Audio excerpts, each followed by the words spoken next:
नमस्कार। अच्छा, कभी सोचा है कि हमारी जो रोज की छोटी छोटी आदतें हैं वो हमारे आने वाले कल पर कितना बड़ा असर डाल सकती हैं? आज ना हम एक ऐसी ही कहानी पर बात करेंगे जो इस गहरे सच को बहुत ही सिंपल तरीके से समझा देगी।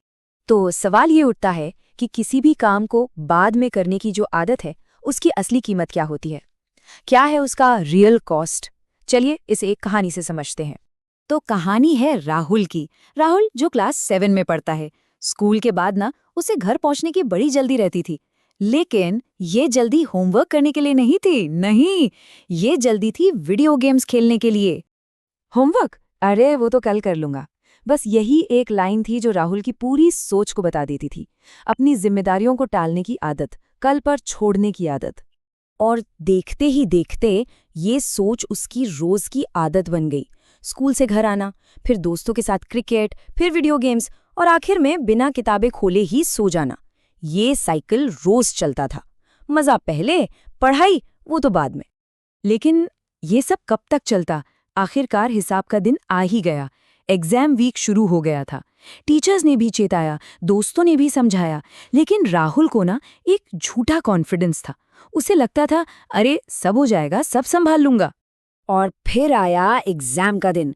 क्लास में एकदम पिन ड्रॉप साइलेंस, बस पंखे की धीमी आवाज और पेंसिलों के चलने की खरोच। सब अपने पेपर में लगे हुए थे।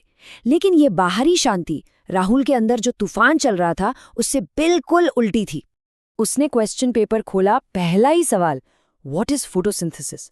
प्रकाश संश्लेषण क्या है? और उसका दिमाग बिल्कुल खाली था, एकदम ब्लैंक। बस यही एक सवाल काफी था ये बताने के लिए कि उसकी तैयारी कितनी थी। और नतीजा? नतीजा था सिर्फ 28। 100 में से 28। ये नंबर एक झटके जैसा था जिसने उसे अंदर तक हिलाकर रख दिया। जरा देखिए, एक तरफ प्रिया के 95, रोहन के 72 और दूसरी तरफ राहुल के 28। कितना बड़ा फर्क है! ये साफ साफ दिखाता है कि मेहनत करने और काम को टालने के नतीजों में जमीन आसमान का अंतर होता है। बस यही वो पल था राहुल के लिए, एक वेकअप कॉल। शर्म और पछतावे की जो फीलिंग थी ना, उसने उसे एक नया रास्ता चुनने पर मजबूर कर दिया। उसे समझ आ गया था कि भाई अब तो कुछ बदलना ही पड़ेगा। और इस बार उसने सिर्फ सोचा नहीं, उसने एक्शन लिया। सबसे पहले टैबलेट से गेम्स डिलीट किए, फिर अपनी किताबें खोली, रोज का होमवर्क रोज करना शुरू किया, मैथ्स के सवाल प्रैक्टिस किए, साइंस के लेसन रिवाइज किए। ये एक बहुत बड़ा बदलाव था, टाल मटोल से निकलकर मेहनत की तरफ। तो इस कहानी से हम इसके मूल सिद्धांत पर आते हैं। राहुल की कहानी असल में एक बहुत पुरानी और गहरी कहावत का एकदम परफेक्ट उदाहरण है। और वो कहावत है, जैसा बोओगे वैसा काटोगे। इसका मतलब बहुत सीधा है, बहुत सिंपल। हम आज जो भी काम करते हैं, जो भी बीज बोते हैं, उसका फल, उसका नतीजा हमें कल जरूर मिलता है, फिर चाहे वो अच्छा हो या बुरा। ये देखिए, ये है राहुल के कामों का हिसाब किताब।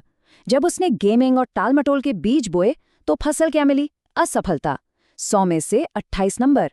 और जब उसने रोज की पढ़ाई और मेहनत के बीज बोए तो फल मिला सुधार का, इम्प्रूवमेंट का। तो सवाल ये है कि राहुल की इस नई मेहनत का, नई आदतों का नतीजा क्या निकला? उसकी मेहनत की ये जो नई फसल थी वो कैसी थी? अगले टेस्ट में उसका स्कोर था 68, 28 से सीधे 68। ये एक बहुत बड़ा, एक मीनिंगफुल सुधार था और ये उसने अपनी मेहनत से कमाया था।